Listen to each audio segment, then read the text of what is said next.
Kung gusto mong tumibay ang iyong mindset is ito po yun. Huwag kang tumingin sa ibang tao o huwag mong ikumpara ang sarili mo sa ibang tao. Sa pagkukumpara sa ibang tao o sa sarili mo sa ibang tao is doon po makukuha mo yung mindset na ganun.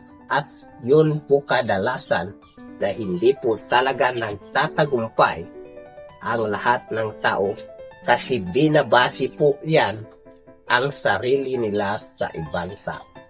Kaya kung gusto mong tumibay ang mindset mo or ang lakas ng loob mo para ikaw ay magninegosyo, huwag kang tumingin or huwag kang magbase sa ibang tao o huwag kang makikialam sa buhay ng ibang tao kung gusto mong umaasenso sa buhay at tumibay o tumapang at maging matapang po ang iyong mentalidad or mindset.